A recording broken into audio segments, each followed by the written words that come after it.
Bonjour à toutes et à tous, bienvenue sur Média TV pour Cannes+, votre rendez-vous quotidien consacré à la Coupe d'Afrique des Nations Maroc 2025. À mes côtés, comme d'habitude, Noha Bazil, bonjour. Bonjour Anas et bonjour à nos téléspectateurs. Merci de nous rejoindre tous les jours pour Cannes+, parler de cette Coupe d'Afrique des Nations qui s'annonce mémorable. Et aujourd'hui, Anas, on a le plaisir d'avoir dans ce plateau Franck Simon, journaliste indépendant. Bonjour. Bonjour Noha, bonjour Anna, ça va? Ça va très bien. Ça va. Vous avez l'air fatigué là. Non, ça va. J'espère que les joueurs marocains seront plus en forme ce vendredi. On en parlera tout au long de cette semaine. À vos côtés, une journaliste congolaise, Frazi Kayembe. Merci de nous rejoindre sur le plateau de Cannes+. Merci beaucoup, bonjour à tous, c'est un grand plaisir d'être là. Et avant de rentrer dans le vif du sujet, notamment le gros choc qu'on attend à 17h, Algérie-Congo, on passe tout de suite au flash de la CAN.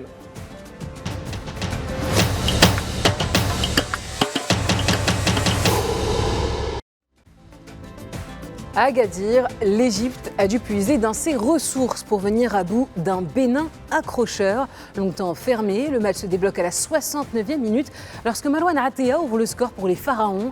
Mais le Bénin refuse de céder et est récompensé à la 83e par Jodel Dossou et qui égalise et envoie les deux équipes en prolongation. Plus expérimenté, l'Égypte fait la différence en extra time. Yasser Ibrahim redonne l'avantage aux siens à la 97e minute et en toute fin de match, Mohamed Salah scelle la qualification permettant aux Pharaons de rejoindre les quarts de finale après un match intense et disputé. Et puis le Nigeria n'a laissé aucune chance au Mozambique pour ce 8e de finale. Les Super Eagles ouvrent le score à la 20e minute de jeu par Ademola Lookman, très actif sur son côté. 5 minutes plus tard, Victor Osimhen double la mise en profitant d'une défense mozambicaine dépassée. Au retour des vestiaires, le même Osimhen s'offre un doublé dès la 47e minute, scellant quasiment le sort de la rencontre. Solide défensivement, dominateur dans l'entrejeu, les Nigérians gèrent leur avance avant d'alourdir le score à la 75e minute. Grâce à Akor Adams, une victoire nette sans appel qui confirme les ambitions du Nigeria dans cette CAN. Et puis gravement blessé à l'entraînement samedi, Azdine Ounahi est forfait pour le reste de la CAN. Très touché par cette situation, le milieu de terrain s'est exprimé en story sur les réseaux sociaux. Le sélectionneur national a raconté que Ounahi était en pleurs après sa blessure, manquant l'opportunité rare de jouer une CAN à domicile. L'international marocain a ainsi tenu à clarifier les circonstances de sa blessure. En toute transparence, cette blessure est survenue sans aucun contact. Elle fait partie des blessures qui peuvent malheureusement arriver au football. Elle n'a aucun lien avec un coéquipier ni avec quoi que ce soit qui se serait produit. Il était important pour moi d'éclaircir ce point, a cité Azdine Ounahi. Malgré son indisponibilité, le Lion de l'Atlas restera avec le groupe jusqu'à la fin de la compétition. On continue au programme de ce mardi 6 janvier. 2 matchs à l'affiche pour ces 8e de finale de Coupe d'Afrique des Nations. L'Algérie affronte la République démocratique du Congo au stade Moulay El Hassan. Le coup d'envoi de la rencontre sera donné à 17h. Le vainqueur retrouvera le Nigeria en quart de finale. L'autre rencontre de cette journée devrait opposer la Côte d'Ivoire au Burkina Faso. La rencontre débutera à 20h au Grand Stade de Marrakech.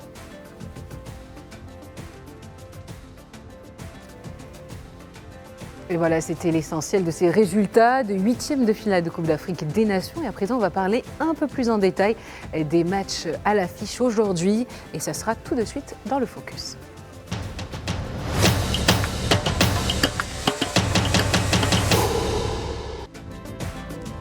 On le disait à l'instant, le Congo affronte l'Algérie aujourd'hui à 17h. Un match tant attendu, plein d'enjeux. Alors, Franck Simon, que dire un mot sur ce grand choc de 8e de finale opposant l'Algérie à la RDC? Déjà, je trouve qu'il arrive un petit peu tôt dans la compétition. J'aurais bien aimé que cette affiche soit un quart ou une demi-finale parce que ce sont des équipes de grande qualité.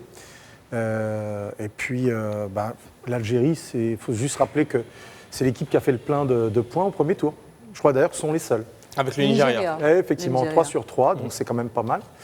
Maintenant, on l'a entendu depuis le début de cette Coupe d'Afrique des Nations, on le sait, hein, à la fin du premier tour, on remet les compteurs à zéro. C'est pas parce que tu as tout gagné que tu vas continuer de gagner. Et à côté de ça, la République démocratique du Congo a une très belle équipe. Ils sont en plus dans une certaine logique, une dynamique plutôt.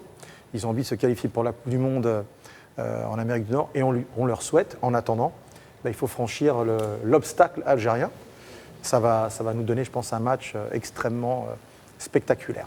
Avant de parler de la République démocratique du Congo, ça sera là aussi dans cette première partie du focus, un mot sur l'Algérie, Euphrasie. Comment est-ce que les supporters congolais voient cette équipe de l'Algérie? Est-ce qu'on la voit comme cette équipe qui est sortie de 2 éliminations prématurées lors des 2 dernières CAN, donc on se dit qu'elle est quand même prenable, ou est-ce qu'on les voit quand même comme l'un des favoris au sacre final de cette Coupe d'Afrique des Nations? À cela, je dirais que d'abord, on voit que l'Algérie quand même, c'est pas bien. Je vais prendre le mot qu'il a utilisé tout à l'heure. On ne minimise pas l'adversaire. Aujourd'hui, c'est un match très serré, déjà en termes de sélection. On s'est rendu compte qu'on a quand même pris le gros morceau. Chaque côté, on essaye de bien canaliser les pions pour que chacun tire les draps de son côté. Et après, ça reste un match un peu tendu parce qu'il y a les Algériens qui parlent beaucoup, les Congolais également qui parlent beaucoup. Un derby de beaux parleurs. Je vous assure. Non, mais depuis l'annonce de l'affiche, tout le monde attendait ce match, comme il a dit. Tout le monde préférerait que ce soit un match qui allait peut-être se passer en demi-finale. Mais malheureusement ou heureusement, on se retrouve là. Et c'est tout le monde qui a des attentes. Il y a ceux qui disent que l'Algérie est parmi les favoris et que l'Algérie a quand même de grands joueurs et que l'Algérie, c'était même, on va dire, ils ont remporté leur CAN en 2019. Ils sont quand même bons et ils sont forts. Et de l'autre côté, on a aussi la RDC qui s'est bien battue récemment en Côte d'Ivoire, qui était demi-finaliste. Et on se dit, si le gars s'est motivé encore pour cette rencontre, pourquoi ne pas battre l'Algérie 3-0? Donc, on ne minimise pas. Alors, pour le pronostic, ça sera en deuxième partie d'émission. On ne minimise pas, oui, on ne minimise pas, mais on se dit que ça reste quand même un match serré, où chaque personne va vraiment travailler pour mouiller le maillot. L'Algérie avec des très bons joueurs, alors on va dire des très bons. La RDC également avec des joueurs, mais surtout avec cet esprit collectif et un peu une dynamique différente sur le terrain. Et on espère que ça sera un match spectaculaire. Alors vous le dites, ça sera un beau combat, un beau duel ce soir entre de beaux parleurs, c'est vous qui le dites, entre Congolais c'est moi qui l'ai dit, beaux parleurs. Algériens. Je peux peut-être m'avoir des problèmes. On ne peut pas avoir de problème, Agnès. Mais je vous propose de regarder ensemble la réaction de supporters congolais. C'est vrai, on a gagné une CAN. Et c'est passé. Maintenant, on veut vraiment redorer notre blason. On veut vraiment avancer. Et pour nous, on est passé à autre chose. Et on va essayer de tout faire déjà pour gagner le match de demain, Inch'Allah. Et mettre tous les ingrédients sur le terrain. Voilà, on sait que le Congo, c'est une équipe très complète. C'est une équipe complète. Et que ça va être un grand match. Mais il faut passer par là pour faire une grande compétition. Il faut gagner les grands matchs. Et ça commencera demain. Demain, c'est une très belle affiche. On respecte beaucoup cette équipe. Et on va tout donner pour essayer de remporter ce match.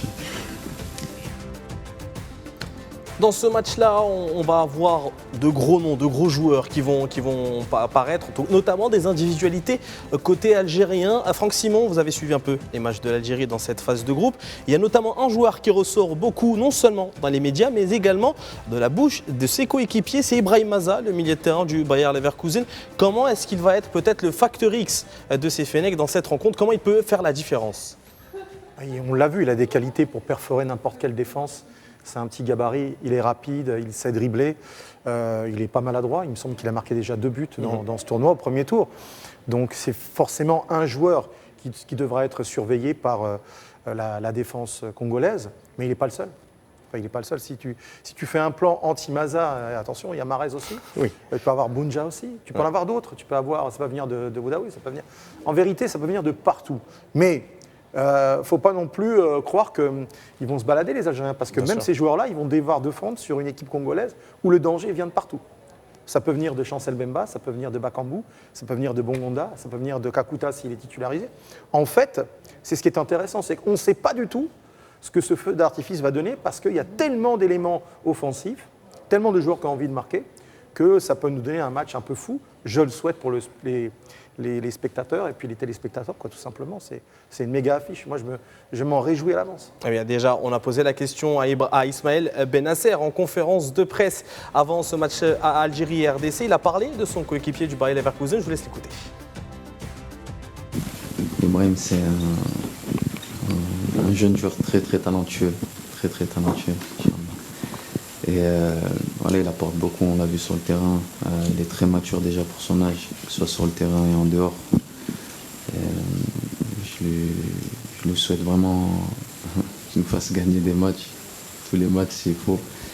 Et voilà, nous, on est derrière lui. Il prend de l'expérience, il prend de la maturité. On essaie de l'accompagner au mieux pour qu'il montre toutes ses qualités sur le terrain. Et c'est ce qu'il est en train de faire. Et il le fait très bien. Pour revenir aussi à ce que vous me disiez par rapport à Ibrahim, je lui souhaite vraiment, j'espère qu'il fera encore des grands matchs, qu'on avancera dans la compétition. Comme ça lui permettra d'avoir ses chances pour espérer être le meilleur. Alors pour revenir un peu sur cette équipe congolaise qui a enregistré 2 victoires et un seul match nul. Est-ce qu'on peut, plutôt une défaite, on va dire, face au non, un match nul, match nul avec le Sénégal et 2 victoires. Alors, durant toute la compétition, on veut dire que la RDC s'est montrée vraiment très solide défensivement, offensivement, même en attaque, des joueurs vraiment très impressionnants. Franck Simon, est-ce que pour vous, le Congo doit perpétuer un peu cet état d'esprit avec lequel ils sont rentrés en début de cette CAN face à une Algérie qui peut être un peu dominante, on peut le dire? Je préférerais que vous posiez la question à ma collègue.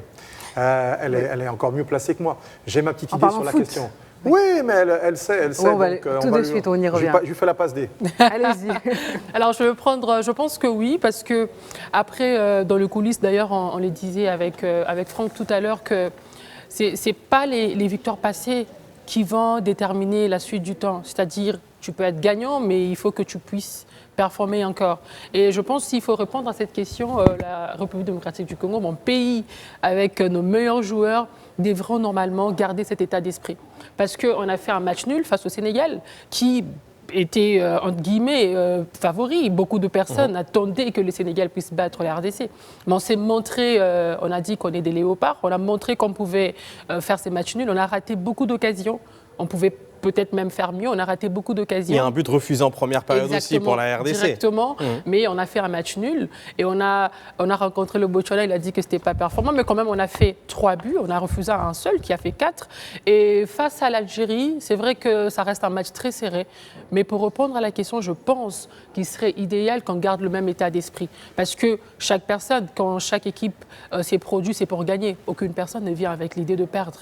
Donc il faudra rester performant, garder les victoires passées et garder la leçon, voir comment se produire d'une façon bonne et surprendre tout le monde. Aujourd'hui, moi, j'attends la surprise. C'est vrai qu'après, beaucoup de gens attendent d'autres choses, mais je crois que la RDC va encore surprendre, comme on a surpris l'autre fois. On va encore très bien surprendre, d'ailleurs.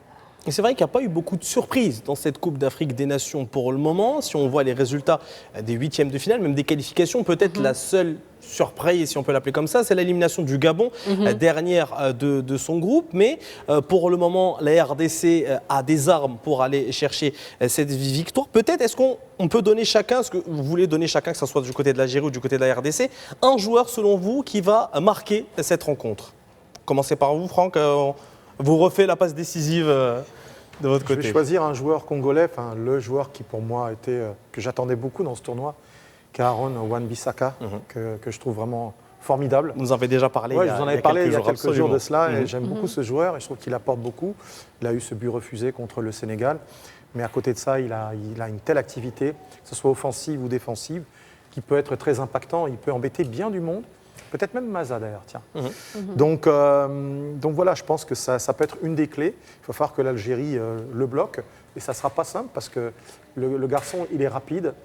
Et voilà, bon, pour moi, ça peut être l'une des clés de ce choc algéro-congolais. Justement, on a Ismaël Benassar qui parle de son coéquipier Ibrahim Adza. Regardez. On a déjà parlé tout à l'heure. On va plutôt oui, Benassar qui parle de son adversaire. On va plutôt écouter Sébastien Desables, le sélectionneur congolais sur ce match. Aujourd'hui, on est concentré sur le match de demain et on va tout faire pour pouvoir se qualifier pour les quarts de finale demain. Bon, comme d'habitude, hein, c'est des matchs à fort enjeu, puisque c'est une place en quart de finale qui se joue contre une très bonne équipe africaine. Nous, on est contents parce que ça nous fait encore progresser dans la préparation des matchs. Ça va encore nous faire donner pas mal d'expérience encore à gérer ce genre de match. Et nous, on continue. On n'a pas plus de pression que ça. On a l'habitude, Congo, d'avoir une forte pression sur les matchs. Les joueurs le savent et nous, on aime ça. On aime ça. Frazi, votre joueur, en tout cas le joueur selon vous qui va marquer ce match Algérie-Congo? Je prends Mayele. Il y avait le 4e but qui a été refusé. Il venait tout justement d'entrer et le gars était très performant. Il ne s'est pas laissé abattre. Je pense que pour cette rencontre, ça sera lui qui va peut-être ouvrir, donner les temps aux autres parce que déjà il est bon. Il est connecté à chaque fois qu'il y a une passe. Il essaye de rester vraiment figé. Mais il y a aussi, si je peux citer deux, il y a aussi Bongonda qui est quand même excellent. Quand il est entré directement, il a marqué et il a aidé ses coéquipiers à marquer. Je pense que ces deux pièces-là sont des pièces très marquantes. Il faudra que l'Algérie soit vraiment attentive par rapport à ça parce qu'à tout moment, ils peuvent nous surprendre. Alors, est-ce que vous êtes nombreux à suivre cette équipe congolaise ici au Maroc? Est-ce que vous avez une idée un peu de la présence des supporters congolais au Maroc? Oui, également. Nous sommes très nombreux. Je ne sais pas estimer, mais nous sommes à peu près plus de 1000 qui sont venus de Kinshasa. Parce que d'ailleurs, le 31, on a célébré les réveillons et puis notre victoire. On a fait 3-0. On s'est retrouvés à Rabat. Non loin de notre ambassade avec le ministère de Sport, la FECOFA et tous les autres supporters. On était vraiment nombreux. Et pourquoi? Parce que j'ai compris que les léopards nous ont donné encore cette énergie de quitter, de venir soutenir. Parce qu'après, il faudra noter que ça fait longtemps que la RDC s'est produit d'une façon un peu plus particulière, mais surtout qui a remporté la CAN, parce que ça date, il y a 52 ans déjà. La dernière CAN datait de 1974. À peu près comme le Maroc. Hein, justement. Et 2 ans avant le Maroc. Ouais. 1974. C'était la même année d'ailleurs, leur dernière qualification pour la Coupe du Monde aussi. Justement, et ça fait longtemps. Et c'est retrouvé dans une compétition comme ça, avec ces genres de performances et tout, c'est à tout le match qu'on est un peu surpris, qu'on se dit, OK, tiens, aujourd'hui, ils sont quand même bons, parce que c'est tous les jours que les Congolais viennent, c'est tous les jours. Comme aujourd'hui, par exemple, si on arrivait à marquer, vous allez voir, encore, il y aura des gens qui vont venir parce qu'on veut soutenir. Et je pense que vous avez remarqué aussi, ça se fait parler dans les réseaux, depuis qu'on a commencé à se produire à cette CAN, il y a même au-delà de supporters qui chantent et qui dansent, il y a un message qui est passé. Vous avez vu notre monument vivant qui tend la main à l'image de Patrice Lumumba. Donc c'est pour dire que les Congolais sont vraiment motivés pour remporter. On a tout pour remporter cette CAN. Et on espère qu'après 52 ans, on pourra encore redonner les sourires au peuple congolais en rentrant avec la coupe. Peut-être pas. Alors on va regarder la réaction de Cédric Bakambu juste avant le match. J'aimerais juste remercier tous les supporters congolais présents ici au Maroc parce qu'on l'a senti lors de nos 3 premiers matchs. Il y avait vraiment une ferveur autour de l'équipe nationale. Et même en général, les supporters répondent présents dans les stades parce qu'on regarde aussi les matchs des autres équipes à la télévision. Donc moi, je tiens à féliciter tous les supporters de la AFCON et j'espère qu'on aura une belle ambiance jusqu'au final de cette compétition. Merci à tous. Un match très attendu du côté du stade Moulay El Hassan. Fred, je vais juste retourner vers vous rapidement avant de repartir avec Franck, parce qu'on va parler d'un autre match et je pense qu'il sera un peu cher à Franck Simon, c'est Côte d'Ivoire, Burkina Faso. Ce soir. Il est même habillé. Il est habillé aux couleurs de la Côte d'Ivoire, il est venu représenter la belle famille. Juste sur ce match-là entre l'Algérie et la République démocratique du Congo, déjà pas mal de supporters algériens ont acheté leur ticket pour cette rencontre. Ils s'attendaient à jouer ce 8e de finale. Donc on aura peut-être un stade où les Algériens se sentiront à domicile. Comment les Congolais feront-ils pour supporter, pour tenter de résister à tout ce soutien populaire du côté de l'Algérie? Déjà, il faudra noter que le peuple congolais, c'est un peuple très résilient. En fait, nous, on est très familiers et après, on se dit, ça reste le foot. D'abord, on est frères. Au-delà de la compétition, on est frères. Et je pense qu'on a un mental un peu plus aigu. Parce que d'ailleurs, je donne un exemple. Pour le match de la RDC contre le Sénégal, j'étais au stade. Oui, mais il y avait tellement de Sénégalais. Avec, vous avez vu la colonne où il n'y avait que des Sénégalais. Le 12e Guindé, moi, j'avais l'impression comme si on était engloutis. Mais après, je me suis rendu compte qu'on était partout. Et c'est vrai qu'après, on a fait un sold out. Il n'y a plus de billets parce que les billets sont partis. Tout le monde veut venir à ces matchs, même ceux qui ne sont pas de l'Algérie, ni même du Congo. Tout le monde veut assister pour Beaucoup voir. de Marocains veulent y assister déjà. Justement, c'est que le match produira comme résultat. Et je pense que par rapport à nous, on est prêts. On est préparés, les supporters sont là, tout le monde est là pour donner la force aux Léopards parce qu'ils jouent sur le terrain. Nous, on implore là-bas et notre énergie et notre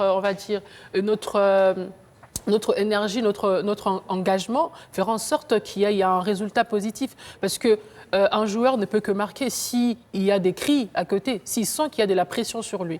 Et notre présence au stade, c'est aussi pour montrer que nous avons également cette pression-là sur les joueurs pour leur dire de bien faire les choses, de bien jouer, mais surtout leur donner la force de nous ramener cette victoire qu'on est venu rechercher. Parce que j'ai dit, les gens ont pris des avions, ils sont venus. Congo, jusqu'ici, 7 heures de vol, c'est pas quand même mince et il faudra qu'ils soient satisfaits.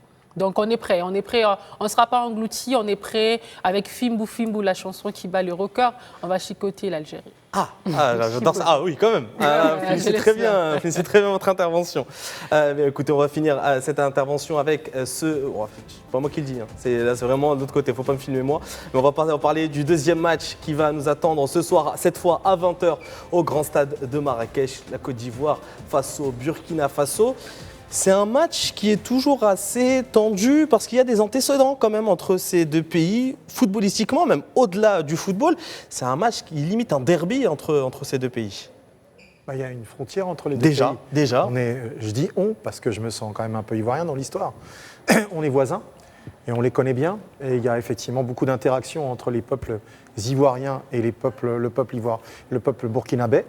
Dire aussi qu'il y a des Ivoiriens d'origine qui sont dans les rangs des étalons burkinabés, mais ça, c'est pas rien non plus. Le gardien de l'équipe du Burkina Faso, Kofi, il a des racines ivoiriennes. Et le gardien, Alban Lafont, qui a été titularisé contre le Gabon, sa maman, elle est... Arsène Kouassi aussi a la nationalité ivoirienne, absolument. Le défenseur. Au moins 9 joueurs. Oui, Alban Lafont, sa maman était ministre. Je ne sais pas si elle est encore dans le gouvernement burkinabé. En fait, il y a beaucoup d'interactions. Les deux pays se connaissent bien. En Coupe d'Afrique des Nations et en éliminatoire de Coupe du Monde, ça a plutôt souri aux éléphants. Les derniers matchs ont été peut-être un peu plus en faveur des Burkinabés. Pour autant, les éléphants, ils ont envie de faire respecter une certaine hiérarchie. Juste rappeler, je le disais tout à l'heure, Anas, jusqu'à présent, la Côte d'Ivoire est toujours détentrice de la Coupe d'Afrique. Bien sûr. Ce sont les éléphants. On ne vous l'enlève pas pour le moment. Voilà. On verra, on fera le bilan au 18 janvier au soir. Mais ouais, non, c'est une très très belle affiche. Là aussi, il va y avoir une ambiance. Vous le savez, les Ivoiriens, on gagne haut, on perd haut, c'est la même ambiance. Voilà. Donc il n'y a pas de problème, on respecte les étalons. Moi-même, je travaille au quotidien avec Alain Sibiri Traoré, qui est un étalon burkinabé. Son frère, c'est le capitaine Bertrand du Burkina Faso. Mais là, on s'est un peu éloigné pour le match. On ne voulait pas trop se chicoter. Se frictionner. Ouais, on ne voulait pas. Lui, il m'a dit on va vous laver. Moi, j'ai dit on va vous laver aussi. Donc on se chambre, mais c'est toujours dans la bienveillance. Ça reste du sport. C'est comme pour Algérie, République démocratique du Congo. C'est du sport, c'est du football. Ça doit rapprocher plutôt qu'éloigner. Exact. Et peu importe qu'il y ait beaucoup plus d'Algériens que de Congolais, et peu importe qu'il y ait plus d'Ivoiriens que de Burkinabés. L'essentiel, c'est qu'ils produisent un spectacle et fassent la promotion du football africain, ça c'est d'une, et puis aussi de leur pays respectif. C'est ça qui me guide et qui m'anime. On est là pour ça, pour le football africain. Donc les Congolais, effectivement, quand tu as un fiston Maïlé qui joue en Afrique, c'est la fierté du Congo.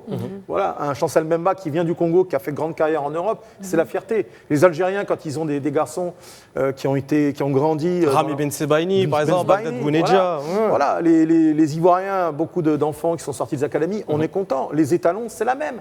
Et voilà, et on peut donner plein d'exemples. Chez vous, les Marocains, beaucoup qui viennent aussi de l'académie royale. Voilà. Tout cela, on doit le mettre en avant et on doit plutôt se rapprocher plutôt que s'éloigner, respecter les autres. Si ce soir l'Algérie bat le Congo... Non, le Congo battra l'Algérie.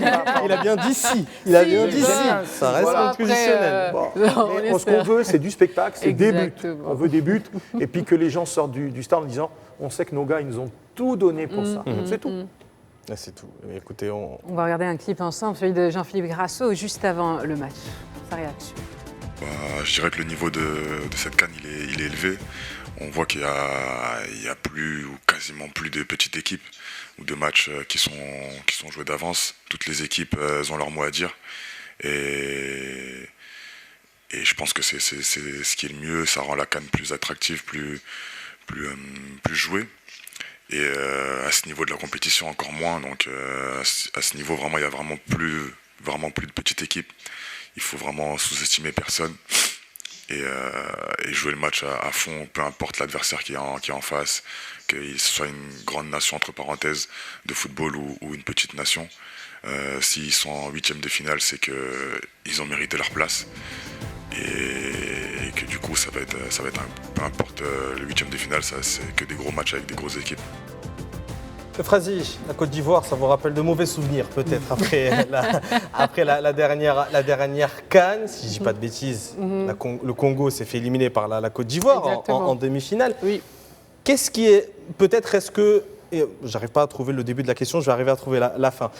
Qu'est-ce qui a fait que la Côte d'Ivoire a battu ce jour-là la RDC? Est-ce que c'est plutôt le soutien populaire ou est-ce que déjà au niveau du terrain, vous avez senti qu'il y avait des choses qui penchaient en faveur de la Côte d'Ivoire dans ce match-là? Je crois que d'ailleurs la question a une partie de réponse. C'est vrai que quand on se produit à domicile, il y a des avantages, c'est clair. Aucune personne ne voudra être chassée de chez lui. Premièrement. Deuxièmement, il y a aussi le soutien populaire. La Côte d'Ivoire, c'est quand même un pays aimé. Comme j'ai dit, la Côte d'Ivoire et les Congos, on est frères, on est très proches. Moi, je pense que je suis un peu ivoirienne, un peu congolaise. C'est un pays qui est déjà hospitalier, qui est aimé. Et c'était normal qu'en demi-finale, que tout le monde donne pour que la Côte d'Ivoire puisse remporter la coupe à domicile. C'était quand même une fierté après l'investissement, après tout ce qu'ils ont pu mettre en avant pour que la CAN soit celle qu'on a vécue l'année dernière, je pense. C'est l'avant-dernière. Celle d'avant. On a déjà en 2026. Le temps passe très vite. Justement, Il y a 2 ans.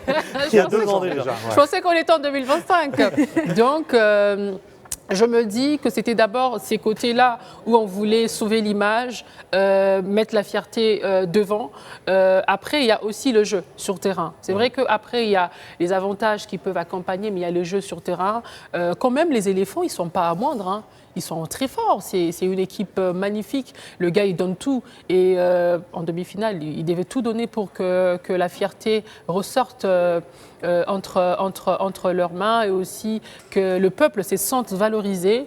Malheureusement pour nous, on n'a pas été favorisé, on n'a pas pu passer, mais je crois que c'était une belle leçon, c'était une fierté d'abord, être demi-finaliste, c'est pas n'importe quoi. Bien Après sûr. Toutes ces grandes équipes qui sont passées à la CAN, voir la RDC se produire, c'est une grande fierté. On était fiers de dire oui les gars, vous avez combattu jusqu'à la fin.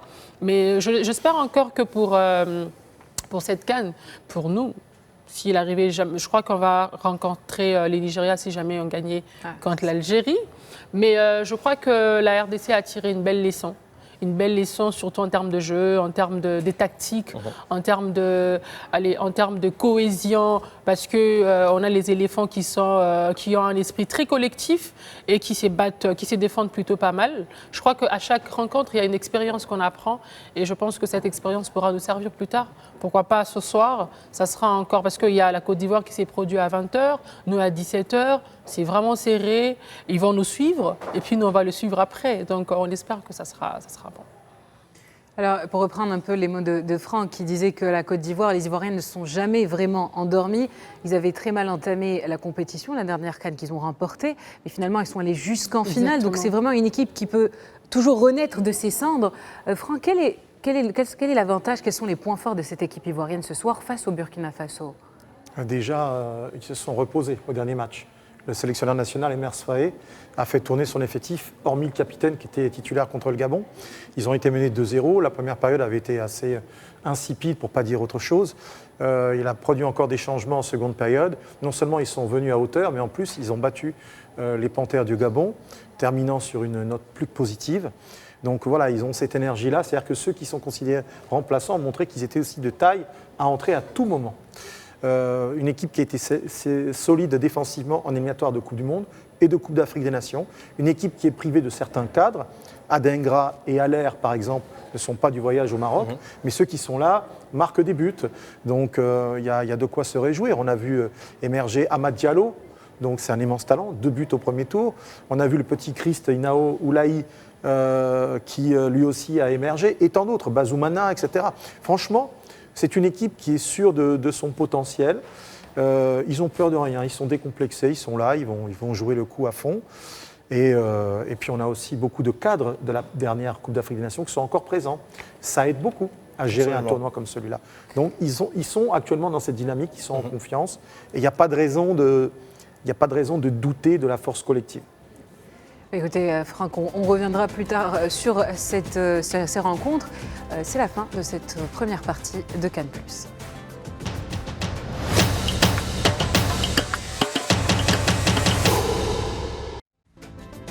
Le débrief de Cannes+, nous avons parlé des matchs d'aujourd'hui, mais il y a eu des matchs qui se sont joués hier, 2 jolis matchs.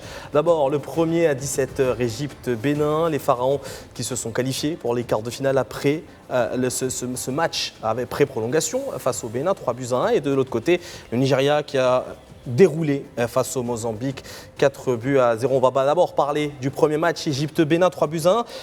Je pense que le score ne reflète pas vraiment la dynamique de cette rencontre parce que d'un côté, l'Égypte a peut-être dominé sur certaines séquences, mais le Bénin a montré un beau visage dans cette rencontre, Franck. Absolument. Franchement, ils ont joué crânement leur chance, totalement décomplexés. Comme quoi, voilà, il se passe une chose au premier tour, et puis dès que tu arrives en match à élimination directe, tu peux montrer un autre visage, tout tenter. Ils l'ont fait, ils ont su contester la domination égyptienne, en utilisant aussi de beaux atouts. Voilà, un jeu athlétique, et puis ils ont des beaux joueurs de ballon. Jodel Dossou, par exemple, et c'est d'ailleurs lui qui a marqué. Qui était rentré en jeu après la blessure de Tosin. Voilà, Tosin Ayegoun. Ils ont su capitaliser sur les erreurs égyptiennes, sur le fait que cette équipe, certes, n'est peut-être pas exceptionnelle, mais elle a une énorme expérience, et c'est ce qui a fait la différence. En réalité, c'est l'expérience des joueurs clés par rapport à ceux des guépards béninois. Moi, j'ai eu beaucoup de plaisir à suivre ce match. Je pense qu'il aurait pu être bouclé bien avant s'il n'y avait pas eu cette relance complètement ratée du gardien, Chenaoui, qui a donné à Achour dans l'axe. Ils se sont fait intercepter. Et puis derrière, bien, les guépards ont su marquer malgré la parade du gardien, mais c'était trop tard parce que justement, Jodel Dossou est venu finir à bout portant. Et ça a donné une prolongation assez dingue en fait. C'était bien, je pense que le public a aimé. Oui, ils ont vite inscrit un deuxième but. Exactement. Finalement, mais ils ont marqué 2 buts en extra time. Ouais, ils ont été piqués au but. C'est là, exactement. C'est là où on a vu le niveau, en fait. C'est là où l'Égypte s'est dit, en fait, il faut qu'on se réveille, là. Bien sûr. Voilà, après, on savait, ils ont cet avantage, cette supériorité prétendue. Mais dans le jeu, ça ne s'est pas forcément ressenti. Sauf qu'ils ont su, par cette expérience, et à l'usure, et en s'appuyant sur des joueurs de grand métier, parce que Yasser Ibrahim, c'est pas un perdreau de l'année. Il a une sacrée expérience. C'est un stopper, on l'a retrouvé avant ce centre. Et c'est lui qui vient marquer le deuxième but. Et puis ensuite, le troisième but, pour moi... C'est Zizou qui sert Mohamed Salah. Zizou, mais c'est anecdotique. C'est anecdotique parce que le Bénin, c'est pas si anecdotique, mais quand même. Le Bénin, en fait, est obligé de se découvrir pour chercher l'égalisation à 2-2, pour se donner le droit de faire les tirs au but.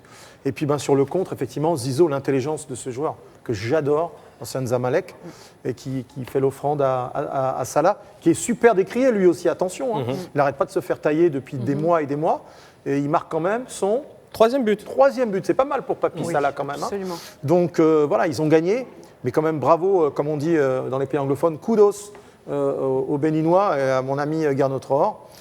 J'étais chez eux il n'y a pas si longtemps, il y a un mois en arrière, j'étais au Bénin. Et j'ai une grosse pensée pour mes collègues béninois parce qu'ils ont vécu un truc formidable avec ce huitième de finale, mais c'est terminé. Finalement, c'est vrai que dans cette Coupe d'Afrique des Nations, il n'y a pas vraiment de surprise en termes de qui passe au prochain tour. Pour huitième de finale, les grands favoris sont passés, mais tous ont eu du mal à se défaire de leur adversaire en huitième de finale. Je pense au Maroc, avec bien sûr le Maroc qui a eu du mal. Je pense également à l'Égypte et le Bénin, comme on l'a vu hier. Le Sénégal aussi. Le Sénégal, exactement, contre le Soudan qui avait été mené par 1-0. Qu'est-ce que vous en pensez, Frazi, finalement ? Comme je dis, je pense qu'à chaque rencontre, il y a des surprises. Il faudra se préparer à tout. Parce que quand ils perdent, par exemple, ou quand ils gagnent, ce n'est pas la même mentalité c'est pas la même mentalité qui se ramène au stade pour la prochaine rencontre. Je donne l'exemple de l'Égypte hier, mais ils étaient déjà avant la prolongation, c'était quand même serré, c'était un match serré. Ouais. Les Bénins ne s'est pas laissé intimidés. Ils se sont dit que c'était le moment. Au contraire, parfois, ils tenaient le ballon face aux Égyptiens. Justement, ils se sont dit que c'était l'occasion peut-être de faire mieux parce qu'après, en Égypte, on a Mohamed Salah, c'est pas un petit morceau, c'est quand même un grand joueur. Et face à cela, il y a une grande pression, mais quand même, ils étaient bons jusqu'à faire une prolongation. Malheureusement pour eux, les Pharaons ont montré qu'ils étaient Pharaons.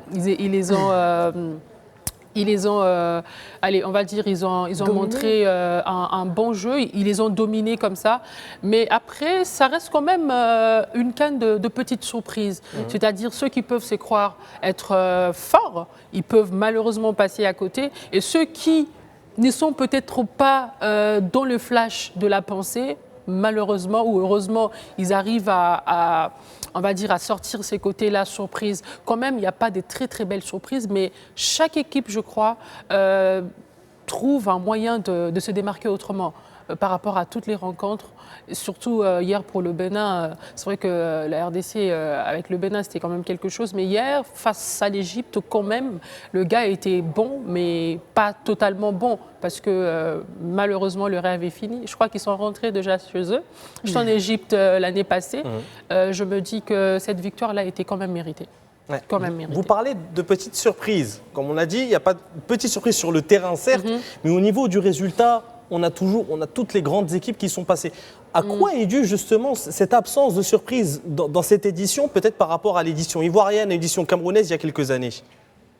Très certainement que comment les grandes nations, considérées grandes nations, notamment les mondialistes, sont avertis, qu'ils vont jouer des équipes qui leur sont inférieures. Et les encadrements techniques leur disent attention, vous savez très bien que les fois d'avant, on s'est fait secouer, on a eu des difficultés, ça a été compliqué. Mettez-vous à l'abri le plus vite possible. En tout cas, soyez rigoureux, soyez sérieux. Ce qui fait que c'est vrai que pour l'instant, au stade des huitièmes, on n'a pas de réelle surprise, c'est-à-dire un mondialiste qui serait tombé. Mais pour autant, vous avez raison de le souligner, ils sont, à part le Nigeria, qui s'est baladé. Justement, on arrive à ce match Nigeria-Mozambique. Vous avez vu, je fais la passe D. Ah oui, magnifique. En profondeur. Merci. Vous êtes en mode Iwobi aujourd'hui. C'est vraiment passeur décisif à n'importe quelle situation. C'est exprès, mais c'est le métier. Je me surprends. Merci. C'est des années d'expérience qui parlent. Des décennies. Des décennies d'expérience. Justement, hier, le Nigeria, on peut dire, a déroulé face au Mozambique par 4-0. Vraiment. Est-ce qu'on peut dire que ça reflète tout justement le niveau du Nigeria ou est-ce que le Nigeria est en train de monter en puissance dans cette CAN? Le Nigeria, je crois qu'il monte en puissance. C'est vrai qu'on s'est produit avec les Nigeria récemment chez nous, je crois. Ouais, c'était pour la finale du barrage africain pour la Coupe du Monde. C'était au Maroc, qu'est-ce que je dis? C'était au Maroc. Mais je crois que le Nigeria a plein de surprises. C'est vrai qu'ils sont très forts. Quand même, le gars qui a, comment il s'appelle déjà? Victor Osimhen, celui qui met... Victor Osimhen, Osimhen, voilà. Batman. Osimhen, Batman, voilà. Moi, je les connais juste avec son masque. C'est quand même une équipe très forte. Et c'est à chaque occasion qu'ils arrivent à montrer encore cette performance. Parce qu'après, ils sont très bons dans le jeu. Ils sont très bons dans des tactiques et ils savent comment tout centrer pour eux, comment créer des occasions, comment même rester, on va dire, rester fervent, même lorsque l'équipe adverse montre encore un peu plus de tactique. C'est vrai que hier, c'était une grande surprise quand même. 4-0, 4 bips, c'était pas moins. Franck, est-ce que cette équipe nigériane, est-ce que finalement, elle n'a pas encore été mise à l'épreuve dans cette CAN? Et un mot un peu peut-être sur sa défense, la défense nigériane. On parle souvent de son attaque, mais est-ce qu'elle fera le poids face à une équipe haute favorite, par exemple face au Sénégal ou une autre équipe? Si vous voyez que vous y avez déjà répondu, parce que vous dites face à une autre équipe. C'est-à-dire que jusqu'à présent, hormis la Tunisie, parce qu'ils se sont troués contre la Tunisie en seconde période, en phase de groupe, ils gagnent 3-2 après avoir mené 3-0. En dehors de ça, ils n'ont pas été vraiment testés. Hier, c'était un match d'entraînement, il faut le reconnaître. Et ce n'est pas manquer de respect en fait au Mambas, mais bon, le Mambas, il n'était pas venimeux hier. La défense, pour moi, c'était le souci avant la compétition. Je pense qu'au niveau du gardien, déjà, ce n'est pas celui qu'on attendait. Nouabali, c'était celui qui était finaliste il y a 2 ans en Côte d'Ivoire. On attendait plutôt Maduka qui joue en Italie. Bon, finalement, il n'est pas présent, donc on a reclassé Nouabali. En défense, il manque au moins 1 ou 2 cadres. Trostekong, qui était le meilleur joueur, il a pris sa retraite. Fredericks, qui est un latéral ou défenseur axial, il n'est pas là non plus. Donc, en fait, les Nigérians s'interrogeaient un peu sur la qualité de la défense, du gardien et de la ligne de 4. Bon, pour l'instant, en vérité, ça se passe plutôt bien, ils gèrent plutôt bien. Et ils ont tellement de poids sur le plan offensif que finalement, ça passe crème, quoi. Enfin, ils marquent tellement de buts, on ne se rend pas compte. Je suis comme vous, j'attends le prochain match, le quart de finale, où là, ils seront définitivement testés et on saura. Mais si vous voulez, les Nigérians, ils s'en foutent un peu. Ils se disent, on a une défense qui est ce qu'il est, on a un gardien, des fois, il lui prend des coups de calgon. Là, si on se prend un but, on marquera 2 buts. On va marquer 2 buts. Ouais. Donc, je veux dire, entre Accor, Adams, Chukwueze, Alex Iwobi, Batman et Osimhen, Ademola Lookman. Franchement. En fait, tu peux changer toute ton attaque d'une mi-temps à l'autre, puisque voilà. Ils n'ont pas ces soucis, de calcul. Leur sélectionneur, Eric Schell, n'a pas trop le choix, le Malien. Ils ne sont pas à la Coupe du Monde. Et donc, pour se faire pardonner, qu'est-ce qu'il faut faire ? Il faut la gagner. Donc, pour l'instant, ils sont en train de montrer qu'eux, ils ne parlent pas, les Nigérians. Ils ne parlent pas. Ils n'ont toujours pas perdu sous Eric Schell aussi, faut le rappeler. Aucune défaite avec Eric Schell. En revanche, lui, il a perdu quelques matchs avec l'équipe locale, au Chan, puisque c'était lui qui était sur le banc. Où là, ça s'est plutôt mal passé, notamment contre le Soudan. Ils avaient pris, je crois, quasiment une manita.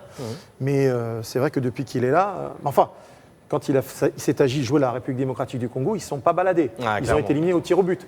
Donc, ils n'ont pas perdu dans le jeu. Et peuvent les retrouver en quart de finale. Et c'est ça que je pense que vous attendez, non ? Oui, on attend ça. Pour leur mettre encore un coup de fil. Justement, et puis leur montrer pourquoi. Au fait, vous savez... à chaque rencontre que la RDC fait, ce n'est pas seulement un jeu, c'est toute une mentalité, c'est tout un combat.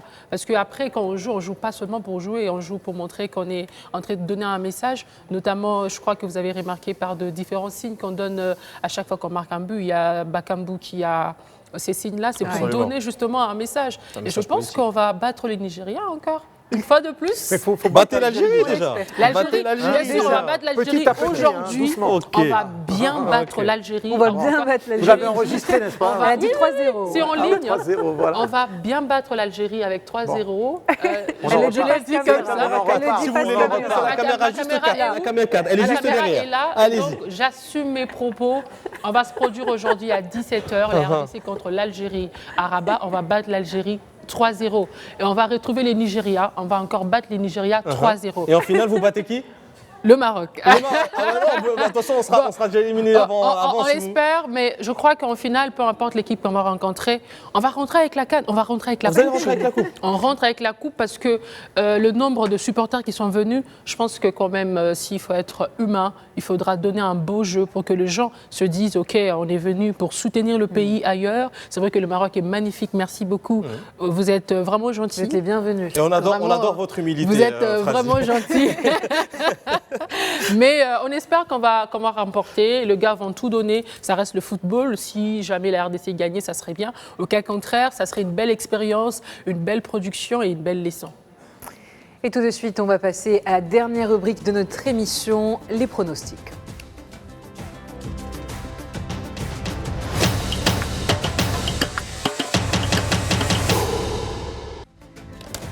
Justement, Euphrasie, vous étiez en train de le dire à l'instant, pour vous, le Congo s'impose face à l'Algérie. Donc je vais vous demander à chacun d'écrire vos pronostics pour ce match Algérie-RDC.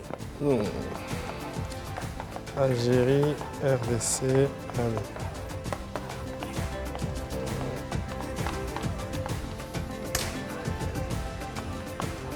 Deux buts à 1 pour l'Algérie, pour Nora. 1-1, c'est un match de prolongation avec la... je pars exact. Alors, pas exactement. Moi, je partirais plutôt sur la victoire de l'Algérie au tir au but. Mais en tout cas, on est sur les tirs au but et voilà. 3-0 pour moi. La RDC va battre l'Algérie et oui, 3-0. C'est bon. Pas d'argument à ajouter. Ben, je pense qu'après, c'est vrai, c'est serré, mais je pense qu'on aura... on aura peut-être des occasions de marquer, pourquoi pas, mais on peut faire 3-0. Je le crois, je ne veux pas croire, mettre la croyance, mais je le sens, parce que les gars se sont très bien préparés, et vous avez même suivi la conférence de presse hier avec Sébastien, qui était vraiment sûr et qu'il a même dit pendant sa production, il a dit que les victoires passées sont passées et qu'il faudra avoir une autre dimension, un autre regard sur cette rencontre. On ne va pas minimiser l'adversaire, ce n'est pas pour dire que l'Algérie n'est pas très forte, mais je pense qu'avec l'entraînement et tout ce que nos joueurs ont su donner durant toute cette chaîne, peut-être qu'on aura en plus, un beau la motivation, hein, ils ont envie de gagner. Et puis ils ont bien mis de pions. Il y a une belle sélection qui est faite. Vous avez deux joueurs qui seront là, des très bons aussi qui vont mouiller le maillot. 3-0. On va s'écrire ce soir. On s'écrit ce soir juste après. On verra juste après, exactement. À 19h30, s'ils ne sont jamais, s'il y a des tirs au but, j'attends votre message. Alors pour Franck, allez-y Franck. Pourquoi les tirs au but, la victoire en République démocratique du Congo? C'est RDC. Parce qu'on a vu Fayoulou excellent lors de la séance des tirs au but. Et ça leur a réussi face au Nigeria. Je pense que il peut être l'élément essentiel pour éliminer l'Algérie. Tu peux avoir Mpassi dans le but lors du match. Il peut encaisser les buts, ça fait 2-2, peut-être après prolongue. Et puis les tirs au but, Fayoulou qui entre et qui fait le taf. Mais ça sera, j'espère, un match avec beaucoup de buts. Donc vous voyez les Congolais mieux gérer cette séance de tir au but au final. Ouais, ils ont l'habitude, les Congolais. Voilà, ils ont l'habitude. Nora, rapidement sur votre... 2-1 votre... parce que je pense que la qualité offensive algérienne reste quand même importante. Il faut quand même le notifier. Mais je vois quand même une équipe congolaise accrocheuse qui sera là jusqu'au bout. Et au final, une Algérie qui passe avant les Congo. Et pour vous, finalement, vous êtes à peu près du son de cloche. Moi, je vais vous dire, je suis parti un peu sur les tirs au but. En 2006, un certain Zidane a brillé sur penalty en marquant en finale. Et bien là, je pense qu'un autre Zidane brillera, mais cette fois dans les buts, en Lucas Zidane, en 2026, 20 ans plus tard. Donc je vois une victoire des Algériens au tir au but face au Congo. Ouais. Pourquoi pas? On passe au deuxième match, bien sûr. Rapidement, parce que c'est bien. Burkina Faso, Côte d'Ivoire. Alors Franck, justement, la belle famille, ce soir, est-ce qu'elle va s'imposer? On va voir. Allez. Côte d'Ivoire, Burkina Faso, c'est ça ou attention, Burkina Faso, Côte d'Ivoire. Ouais, Franck, je vous aime beaucoup, donc je vais partir de votre côté. Moi, je me suis lâché. On a tous. Je pense que c'est la première fois. 2-0. 2-0 Côte d'Ivoire. Je crois que la Côte d'Ivoire va battre le Burkina Faso quand même. Il y a des très bons joueurs. Et on a tous 2 déjà. Ouais. Donc je crois que la Côte d'Ivoire va. 3. 3 Il faut ajouter. Bon. Faut que la famille soit contente à côté. Justement, la belle famille. Mais moi, je pense qu'on ira sur un 2-0. Ils seront très bons, ce qui est sûr. Et ça reste aussi un match très serré, beaucoup de pression. Et peut-être qu'il y aura des surprises, qui sait? Peut-être que le Burkina pourra emporter, qui sait? C'est tout ce qu'on attend. Ça reste du football. Après, on peut se dire, OK, on est sur la Côte d'Ivoire, mais quand on est sur le terrain, c'est autre chose, c'est d'autres surprises. Voilà. Franck, pour lui, la Côte d'Ivoire passe. Rapidement. C'est une évidence. Non, mais là, j'ai pas eu le temps de le mettre. Oui. J'aurais très bien pu mettre après prolongation parce que je pense que les étalons, ils vont tout donner. C'est compliqué, on l'a dit, c'est un derby sous-régional. Ils vont vouloir contester jusqu'au bout le titre continental des éléphants. Mais voilà, force risque de revenir aux éléphants parce que je trouve qu'ils font de belles choses. Ils ont montré un tel état d'esprit. Puis je continue de croire au coach Emer Sefai, tout simplement. À lui, à Guy Demel, à tous ceux qui sont dans l'encadrement.